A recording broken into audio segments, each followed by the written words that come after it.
ناظرین، آج کی یہ اہم ترین خبر یہ ہے کہ بنگلہ دیش کی پرائم منسٹر حسینہ واجد نے استعفیٰ دے دیا ہے اور وہ بھارت فرار ہو گئی ہیں۔ ہیلی کاپٹر پر، فوجی ہیلی کاپٹر پر ان کو بھارت پہنچا دیا گیا ہے، اور یہ سب کچھ پریشر کی وجہ سے، عوامی دباؤ کی وجہ سے ہوا۔ اب اس میں دو تین پہلو جو ہیں وہ بہت اہم ہیں، چونکہ اس کو کئی رنگ دیے جا رہے ہیں۔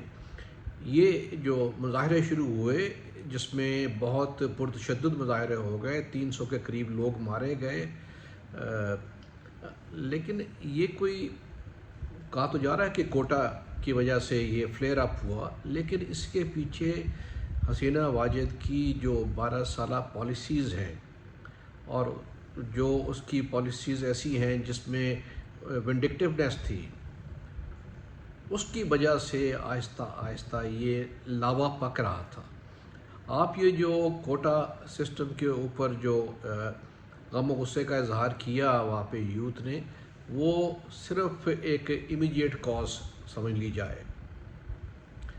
حسینہ واجد شروع سے ہی، روز اول سے، جو لوگ پرو پاکستان اس وقت تھے یا ان کے ساتھ عوامی لیگ کے ساتھ ان کا نہیں اتنا لگاؤ تھا، ان کو اس نے بری طرح مسئلہ، اور 70 80 سال کے بزرگوں کو بھی پھانسیاں دلائیں، اور ایک ونڈکٹیونیس کا، شدید ونڈکٹیونیس کا مظاہرہ کیا، تاکہ جیسے ان کو کرش کر کے ہمیشہ کے لیے مجیب الرحمان کا یہاں پہ بول بالا کر دیں گی۔ لیکن انہوں نے اس بات کا ادراک نہیں تھا کہ عوام کی پوری جو بنگلہ دیشی عوام ہے وہ ان کے ساتھ نہیں ہے، بلکہ وہ اس چیز کو برا سمجھ رہے ہیں کہ جس طرح وہاں کے کچھ حلقوں کو، لوگوں کو بڑی بروٹیلٹی سے مار دیا گیا، پھانسی دے دی گئی۔ تو میں یہ سمجھتا ہوں کہ جیسے اب وہ پاور میں آ گئی تھیں، تو اس کے بعد انہیں، جیسے نیلسن منڈیلا جیسے لوگ ہیں، وہ آئے تو انہوں نے معافی تلافی کر کے آگے چلے تاکہ ملک میں ایک یکجہتی ہو۔ لیکن اس طرح کے جو چھوٹے لیڈرز ہوتے ہیں، جس طرح کی حسینہ واجد تھیں، جو کہ اپنے والد کے نقش قدم پہ چلتے ہوئے یہاں پہ جو ایک تقسیم کرنے والی سیاست کے اوپر کاربند رہیں اور ڈکٹیٹرشپ کا مظاہرہ کرتی رہیں، اور خاص طور پہ وہ بھارت نواز ہونے کی وجہ سے ان پالیسیز پہ عمل کرتی رہیں، تو یہ بیسیکلی اور بنیادی طور پہ ان تمام پالیسیز کا شاخسانہ ہے۔ بہرحال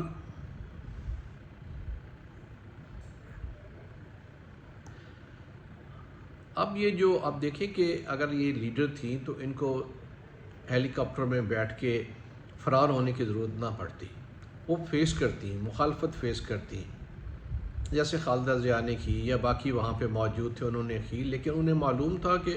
دو باتوں کا، کہ انہوں نے بہت زیادتیاں کی ہوئی ہیں، انہوں نے قانون کی دھجیاں بکھیری ہوئی ہیں، انہوں نے دشمنی نکالی ہے، اور وہ پرو انڈیا ان کا سٹانس ہے۔ تو لہٰذا ان کو اپنے بہت لمبی ایک چارج شیٹ نظر آ رہی تھی جس کو فیس کرنے کو تیار نہیں تھی، تو انہوں نے راہ فرار اختیار کر لیا ہے۔ اور ان کو اس نہج پہ پہنچانے میں بہت بڑا جو انڈین انٹیلیجنس کی اس کو ایڈوائس تھی، غلط حکمت عملی تھی،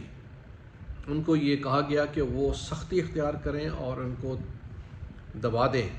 کرش کر دیں جیسے پہلے کرتی آئی ہیں، تو یہ معاملہ حل ہو جائے گا۔ لیکن یہ ان کو الٹا ان کے گلے پڑ گیا۔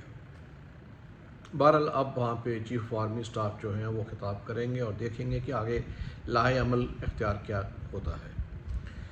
تو دوسری بات یہ ہے کہ اس کو دیکھتے ہوئے کچھ لوگ یہاں بات کر رہے ہیں کہ جی پاکستان میں بھی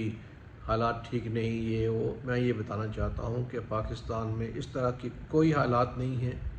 چاہے جماعت اسلامی کا دھرنا ہو، پی ٹی آئی کا دھرنا ہو، کوئی اس نہج پہ نہیں جائے گا، اس لیے کہ یہاں پہ ویسی وجوہات ہی نہیں ہیں۔ مہنگائی کے خلاف ہے تو مہنگائی کو گورنمنٹ ایڈریس کرنے کی کوشش کرتی ہے، دباؤ ہوگا، گورنمنٹ کہے گی ٹھیک ہے کوئی اور گورنمنٹ آ جائے۔ تو لہٰذا یہاں پہ اس طرح کی ریپریسو اور اس طرح کے پرولونگڈ سپریسو رول نہیں ہے، مہنگائی ساری دنیا میں ہے، یہاں پہ ہے، اس کو بجلی کا مین ایشو ہے، اس کو حل کرنے کی کوشش کرتے رہیں گے۔ تو یہاں پہ جو یہ سمجھ رہے ہیں کہ یہاں پہ پاکستان میں خدا نخواستہ ایسے حالات پیدا ہوں گے، قطعاً ایسے حالات یہاں پہ پیدا نہیں ہونا ہوں گے۔ البتہ پاکستان کو یہ دیکھنا چاہیے کہ بنگلہ دیش میں اس وقت اس نے اپنا کیا رول ادا کرنا ہے۔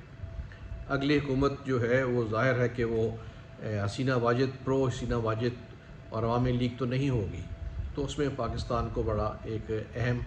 کردار ادا کرنا ہے، اور ان جلسے جلوسوں میں پرو پاکستان نعرے بھی لگتے رہے ہیں۔ تو اب یہ